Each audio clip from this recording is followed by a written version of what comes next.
Soo dhawaada asxaabay, maanta waxaa idiin wadaa filim science fiction ah kaasoo soo baxay sanadii 2014 laguna magacaabo Maze Runner. Filimku wuxuu ku bilaabanayaa aktarka oo lagu magacaabo Thomas kaasoo saaran wiish kor u socda. Markuu wiishka istaagay, wuxuu arkay koox carruur ah oo albaabka taagan. Wuu cabsaday oo aad ayuu u soo cararay, balse wuu istaagay markuu arkay inuu ku dhex jiro 4 darbi gudahooda. Wuu yaabay, wuxuu damcay inuu ka baxo albaabka ka furan darbiga, balse gaali ayaa kala tuuray. Albi oo ah hogaamiyaha gruubka iyo ku-xigeenkiisa Newt ayaa wax fahamsiiyey Thomas oo waxay u sheegeen in bishii mar uu kor u soo kaco wiishka uuna keeno qof iyo alaab ay isticmaalaan bishaas. Waxay kaloo u sheegeen inay ku nool yihiin geedaha hoostooda. Waxay kaloo u sheegeen inay dhammaantood aysan waxba xasuusanin, balse maalmo kadib uu soo xasuusan doono magaciisa. Cunug walba waxaa loo diraa shaqo khaas ah, kuwo qaar guryahay dhisaan, kuwo qaarna way ordaan. Subax waliba darbiga ayaa kala baxa. Carruurta orada ayaa gasha oo waxay soo raadiyaan qaabka ay ku baxsan lahaayeen. Waxaa muhiim ah inay carruurta ay soo noqdaan intuusan dhicin gabalka. Haddii uu gabalka ku dhacana waxaa cunaya bahalada. Habeen walba waxaa isbedela wadooyinka ka dambeeya darbiga. Albi ayaa ahaa wiilkii ugu horreeyay oo uu wiishka keenay. Mana jirta cid og sababta ay xabsigan ugu jiraan iyo inta ay ku jiri doonaan. Thomas ayaa la saaxiibay wiilka ugu yar carruurta kaasoo imid bishii ka horreysay isaga. Wiilka yar waxaa lagu magacaabaa Jack. Habeenkii waxaa jirtay xaflad taasoo lagu soo dhaweynayay Thomas. Wiilashii ayaa lagdamay. Gaali ayaa weydiistay Thomas inuu la lagdamo. Thomas ayaa la dilay oo dhulka ayaa lagu dhuftay. Markuu dhulka ku dhacay wuxuu soo xasuustay magaciisa wuuna ku qayliyey. Habeenkii Thomas wuxuu ku riyooday riyo aan isku toosnayn, wuxuuna arkay naag ku dhahaysa wicked is good oo laga wado wixii waalan ayaa fiican. Albi ayaa soo wareejiyey Thomas. Wuxuu keenay darbi ay ku qornaayeen magaca carruurta oo dhan. Mid ka mid ah hadduu dhinto, magaca dhexda ayaa laga xariiqayaa. Wuxuuna u sheegay Thomas inuu magaciisa qoro. Waxaa loo diray inuu soo gurbiyo qoryo. Waxaa soo weeraray mid ka mid ah carruurta orda oo uu bahal soo qaniinay. Thomas ayaa soo orday maadaama uu yahay cudur faafa. Wiilkii ayay bannaanka u saareen. Thomas ayaa habeenkii wuxuu ku riyooday naagtii iyo gabar yar.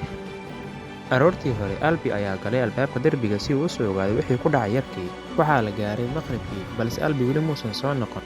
Markuu darbigu xirmi rabay, waxay arkeen Minho iyo Albi oo dhaawacan.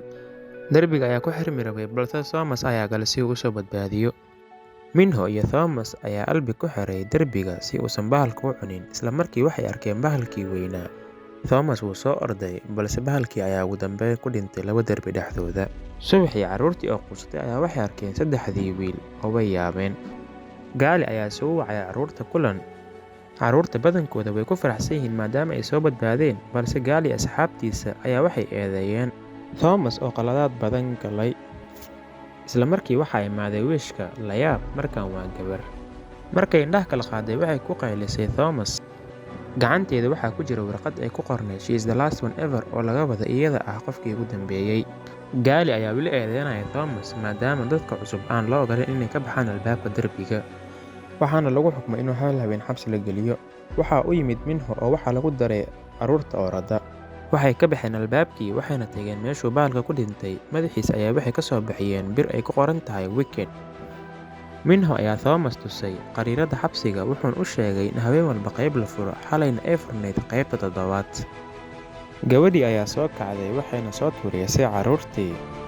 Waxaa imaaday Thomas wuu isku sheegay oo way fahantay, wayna ka ogolaatay inuu kor soo fuulo. Wuu dejiyey, wuxuuna u sheegay inay magaceeda soo xasuusan doonto, balse waxay ku tiri magacayga waan xasuustaa. Way sheekaysteen oo way isfahmeen. Habeenkii Thomas ayaa xabsiga la geliyey. Saaxiibkiis Jack ayaa si qarsoodi ah cunto u keenay, wuxuuna boonbal u siiyey hadiyad ahaan, balse wuu ka diiday. Subaxii, Minho iyo Thomas ayaa soo galay albaabka darbiga, waxayna imaadeen qayb cusub oo aad ayay u ordaayeen. Waxay ka soo gudbeen qaybtii ka samayseen darbiga, waxay imaadeen qayb cusub oo ka samayseen bir. Waxaa hagaayay birtii ay ka soo bixiyeen bahalka. Thomas ayaa arbad ka qaaday Teresa, wuxuuna ku daray Albi oo aad u xanuunsan. Albi ayaa caafimaaday. Wuxuuna soo xasuustay noloshiisii hore. Wuxuu u sheegay in Thomas uu ahaa ninka ay ugu jeclaayeen. Albaabkii muusan xirmin. Waxaa soo weeraray bahal aad u weyn, wayna kala ordeen. Bahalkii ayaa soo weeraray gurigooda. Wuxuu isku dayay inuu qaato Jack, balse waa la badbaadiyey. Gaali ayaa fiiray Thomas. Thomas ayaana isku duray birtii bahalka. Thomas ayaa suuxay. Wuxuuna soo xasuustay wax walba noloshiisii hore ahaa. runta ayuu u sheegay asxaabtiisa oo wuxuu u sheegay inuu u shaqayn jiray dadkii meeshan soo geliyey. Xabsi ayaa la dhigay oo tiirka ayaa la saaray. Gaali oo raba inuu dilo ayaa waxaa badbaadiyey Minho iyo asxaabtiisa. Thomas iyo kooxdiisa ayaa waxay ka soo baxeen albaabka derbiga waxayna soo aadeen dhanka bahalada. Isla markii waxaan aragnaa bahal soo weeraraya kooxdii balse wuu dhintay oo way dileen. Way soo socdeen oo waxay imaadeen qayb cusub. Waxay soo raaceen wiishka waxay imaadeen waddo dheer. Markuu furay albaabka, Thomas ayaa arkay naagtii uu ku arki jiray riyadiisa oo lagu magacaabo Eva Page. Waxay carruurta uga sheekaysay sababta ay ugu jireen xabsiga, taasoo ahayd in dunida ay ka dhaceen musiibooyin iyo cudurro aad u fara badan, ayna ku ilaalinaysay meeshaas. Ayna maamusho hay'ad caafimaad oo lagu magacaabo Wicked. Waxaan gadaasheeda ka aragnaa ciidamo raba inay dilaan iyada, balse iyada ayaa isdishay.